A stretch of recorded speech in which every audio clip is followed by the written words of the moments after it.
जय माँ ललितांबा। मैं ज्योतिष दैवज्ञ विशाल गुप्ता प्रस्तुत हूँ अपने YouTube channel astro Vishal Gupta पर लेकर के एक वट सावित्री व्रत की संपूर्ण जानकारी। आज हम अपने प्रिय दर्शकों को बताने वाले हैं कि यह वट सावित्री व्रत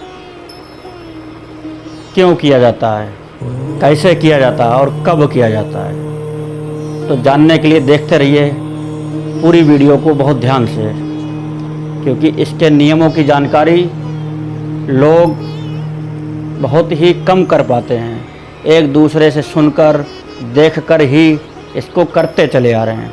हो सकता है शायद कुछ लोग इसमें बहुत सारी गलतियां या त्रुटियां करते चले आ रहे हों। तो आइए जानते हैं शास्त्रोक्त रीति के द्वारा किस प्रकार से वट सावित्री व्रत को करके हम उसका लाभ प्राप्त कर सकते हैं। तो सर्वप्रथम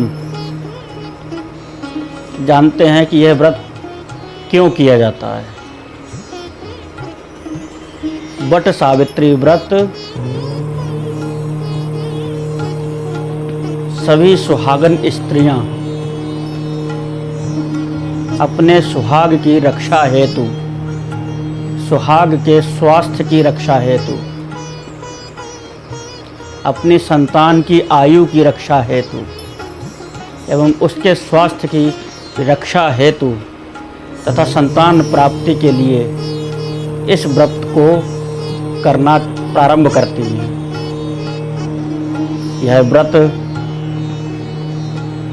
बहुत ही महत्वपूर्ण है। जैसा कि इसका नाम है वट सावित्री व्रत। वट अर्थात बरगद।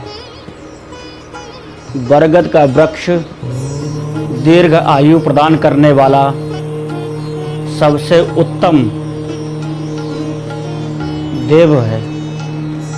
भगवान के द्वारा इसको दीर्घ आयु प्राप्त है।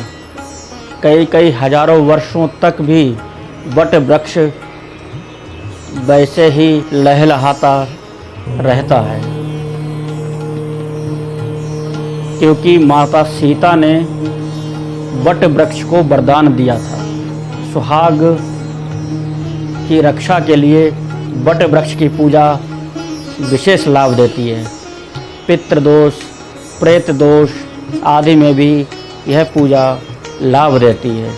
तो ज्येष्ठ माह की कृष्ण पक्ष की अमावस्या तिथि, जैसा कि वट सावित्री व्रत या वट अमावस्या इसी को कहते हैं। तो अमावस्या तिथि पर वट वृक्ष की पूजा होने के कारण इसका एक नाम वट अमावस्या व्रत। और वट वृक्ष के नीचे सावित्री ने, जो कि सत्यवान की पत्नी थी, यमराज से अपने पति के प्राणों को छुड़ाया। इसलिए इस व्रत का नाम वट सावित्री व्रत पड़ा। तो वट सावित्री व्रत के लिए सामग्री क्या क्या चाहिए होगी उसे नोट कर लेंगे, उसकी तैयारी पहले से कर लेंगे। वट सावित्री व्रत में सत्यवान सावित्री की प्रतिमा अथवा चित्र, धूप, दीप, एक मिट्टी का दीपक, घी, रुई की बाती, रोली, हल्दी, कच्चा सूत, 24 पूड़ियाँ देसी घी की एवं घी में सेके गए आटे और गुड़ के बरगद के फल के समान गोलियों के बराबर बरगद फल 24 की संख्या में, तथा काले वाले चने जिनकी संख्या भी 24 होगी भीगे हुए, एक बांस का पंखा, फल, फूल और जल से भरा हुआ पात्र। इन सारी सामग्रियों को लेकर के पहले से ही तैयार कर लेंगे और कच्चे सूत की 12 आवृत्ति बना करके 12 धागों की 2 मालाएं जो कि अपने गले में धारण की जा सकें उतनी बड़ी बना लेंगे। वो दोनों मालाएं 24 पूड़ियाँ, रोली, कच्चा सूत, भीगे चने, बरगद के फल, आटे के बने हुए गुड़ मिला करके और बांस का पंखा, महिलाएं इन सब सामग्रियों को तैयार कर लेंगी। अब 10 जून की प्रातः काल ब्रह्म मुहूर्त की बेला में उठकर घर की साफ सफाई आदि कर स्वच्छ होकर स्नान आदि से निवृत्त होकर निर्जला व्रत का संकल्प लेंगी और 16 प्रकार के श्रृंगारों को धारण करेंगी। 16 श्रृंगार करके निर्जला व्रत रख के समस्त पूजन सामग्री को अपने आंचल में भरकर जल से भरा हुआ पात्र हाथों में लेकर वट वृक्ष के समीप जाकर सर्वप्रथम वट वृक्ष की पूजा करेंगी। धूप, दीप, तिलक, अक्षत आदि से वट वृक्ष की पूजा करेंगे। उसके बाद अपने आंचल में से 12 पूड़ियाँ बरगद के वृक्ष को समर्पित करेंगी तथा 1 लोटा जल अर्पित करेंगी। उसके बाद वट वृक्ष की कच्चा सूत जो कि लाल रंग का होगा उसको लपेटते हुए वट वृक्ष पर 12 परिक्रमा करेंगे। वट वृक्ष की 12 परिक्रमा सीधी अर्थात क्लॉकवाइज करनी है और प्रत्येक परिक्रमा पर एक भीगा हुआ चना उस स्थान पर रख देंगे जहां से परिक्रमा प्रारंभ करेंगे। इस प्रकार जब 12 परिक्रमा पूर्ण हो जाएंगे उस सूत को बरगद पर ही लिपटा रहने देंगे। अब सत्यवान सावित्री की कथा को पढ़ेंगे अथवा कोई पढ़ रहा हो तो उससे वह कथा सुनेंगे। उसके बाद अपने आंचल से 12 फल बरगद के जो कि आटा और गुड़ मिला करके निर्मित किए गए हैं को बरगद के वृक्ष को समर्पित करेंगे और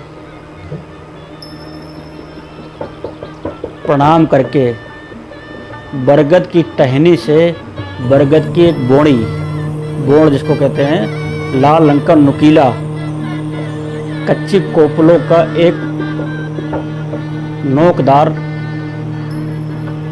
गुच्छा जैसा होता है वह फल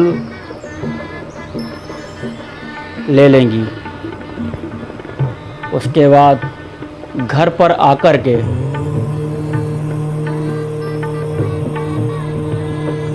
सर्वप्रथम अपने पति के ऊपर बांस के पंखे से हवा करेंगी, उसको जल पिलाएंगी और प्रणाम कर आशीर्वाद प्राप्त करेंगी। उसके बाद 11 चने भीगे हुए उनको जल से निगल लेंगे और एक बरगद का जो पत्तों का झुंड तोड़ करके लाए थे, जो बोड़ी तोड़ करके लाए थे, उसको भी पानी के साथ निगल लेंगे। व्रत का पारण कर देंगे, समापन कर देंगे। इस प्रकार से वट सावित्री व्रत को करना चाहिए। और यह व्रत सभी महिलाओं को अनिवार्य है। कौन स्त्री अपने सुहाग की रक्षा करना नहीं चाहेगी। कुछ लोगों की मान्यता है कि हमारे परिवार में तो यह होती ही नहीं पूजा है, हमने तो कभी देखी ही नहीं पूजा है, तो वह भी उसको संपन्न कर सकते हैं। उस पूजन को प्रारंभ करने के लिए सर्वप्रथम यदि कोई प्रथम बार विवाह के बाद में कोई स्त्री इसको उठाना चाहती है, प्रारंभ करना चाहती है, तो इस व्रत के लिए वह अपने